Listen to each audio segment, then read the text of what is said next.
ഏറെ നാളത്തെ പരിശ്രമത്തിനൊടുവിൽ രക്ഷാദൗത്യം നിർത്തിവച്ചിരിക്കുകയായിരുന്നു. ദൗത്യം ഇനി അടുത്ത ഘട്ടത്തിലേക്ക് നീങ്ങും. രക്ഷാദൗത്യം തുടരും. പുഴയിൽ കുത്തൊഴുക്ക് വളരെ കൂടുതലാണ്. അതുകൊണ്ട് പുഴയിലെ വെള്ളം തെളിയണം എന്നാണ് പറഞ്ഞിരുന്നത്. ഷിരൂരിൽ എല്ലാ സാധ്യതകളും തേടുമെന്നാണ് അവിടുത്തെ കാർവാര MLA പറഞ്ഞത്. കൂടുതൽ യന്ത്രങ്ങൾ കൊണ്ടുവന്ന് രക്ഷാപ്രവർത്തനം നടത്തുമെന്നാണ് ചർച്ച നടത്തിയതിന് ശേഷമുള്ള അഭിപ്രായം. എന്നാൽ ദൗത്യം നിർത്തിവെക്കരുതെന്ന് കേരളത്തിൻ്റെ ആവശ്യം മുഖവിലക്കെടുത്തിട്ടുണ്ട്. തൽക്കാലം നിർത്തുന്നതിൽ ആശങ്കയുണ്ടെന്ന് അറിയിക്കുകയും ചെയ്തു. കൂടുതൽ യന്ത്രങ്ങൾ എത്താത്തതിൽ ആശങ്കയുണ്ട്. ആധുനിക സാങ്കേതിക വിദ്യകൾ ഉപയോഗിച്ച് തിരച്ചിൽ തുടരണമെന്നാണ് കുടുംബാംഗങ്ങളുടെ അഭിപ്രായമെങ്കിലും പുഴയിലെ കുത്തൊഴുക്കും മോശം കാലാവസ്ഥയും വെല്ലുവിളിയായിരുന്നു. കൂടുതൽ ഉപകരണങ്ങൾ എത്തിച്ച് അന്വേഷണം തുടരുമെന്നായിരുന്നു നിലവിലെ നിലപാട്. ആകെ 2-3 പോലീസുകാരും മണ്ണ് നീക്കം ചെയ്യുന്ന യന്ത്രങ്ങളും മാത്രമേ ഇപ്പോൾ അവിടെ കാണാൻ കഴിയുകയുള്ളൂ. കേരളത്തിൽ നിന്നുള്ള MLAമാർ ജില്ലാ കളക്ടറുമായി കൂടിക്കാഴ്ച നടത്തിയിരുന്നു. തിരച്ചിൽ അവസാനിച്ചതോടെ ദേശീയപാതയിൽ ഗതാഗതം പുനഃസ്ഥാപിക്കാനുള്ള കാര്യങ്ങൾ ചെയ്യുന്നു.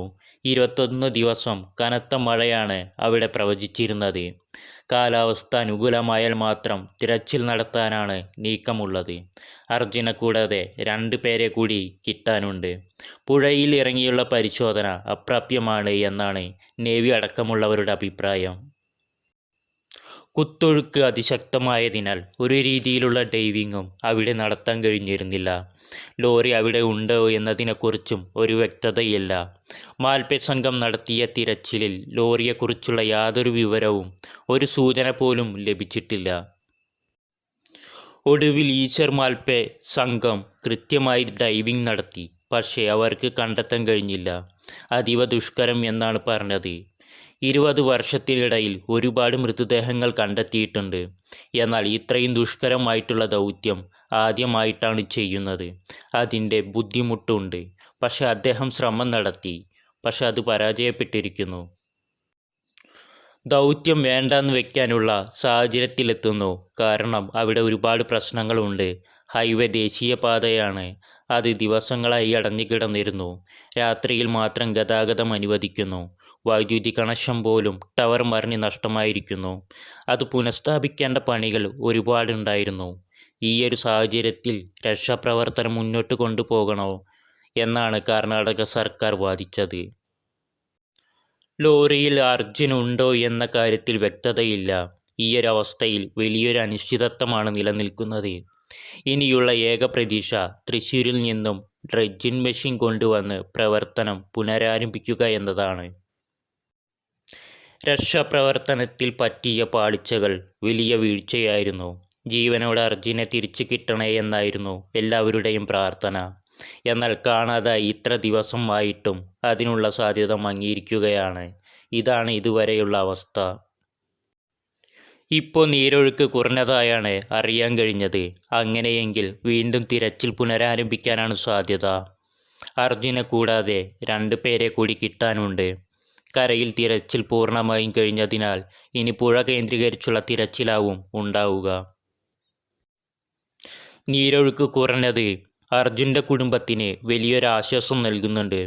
ഇതാണ് ഇതുവരെയുള്ള ചിത്രം. ഇനി എന്താണെന്ന് കണ്ടറിയണം. 98% മണ്ണ് നീക്കിയതിന് ശേഷമാണ് ഇനി പുഴയിലേക്ക് നീങ്ങാമെന്നുള്ള ഇതിലേക്ക് എത്തിയിരിക്കുന്നത്. എന്തായാലും രക്ഷാപ്രവർത്തനം നിർത്തിയോ ഇല്ലയോ എന്നുള്ള വലിയൊരു അനിശ്ചിതത്വം തന്നെയാണ് നിലനിൽക്കുന്നത്. ആ അമ്മയുടെയും കുടുംബത്തിൻ്റെയും വിഷമം മനസ്സിലാക്കുന്നു. നഷ്ടം ആ അമ്മയ്ക്കും കുടുംബത്തിനും മാത്രമാണ്. അവരുടെ വിഷമഭാഗത്ത് നിന്ന് കർണാടക സർക്കാരിനോട് അപേക്ഷിക്കുകയാണ്. ദയവ് ചെയ്ത് ആ കുടുംബത്തിന് ഒരു പ്രതീക്ഷ കിട്ടും വരെ രക്ഷാപ്രവർത്തനം നിലയ്ക്കരുതെന്നാണ് പറയാനുള്ള അഭ്യർത്ഥന. ആ അമ്മയ്ക്കും കുടുംബത്തിനും ഒരു ഉത്തരമാണ് കിട്ടേണ്ടത്. കാരണം അവരുടെ ഒരു അത്താണിയാണ് നിലച്ചിരിക്കുന്നത്.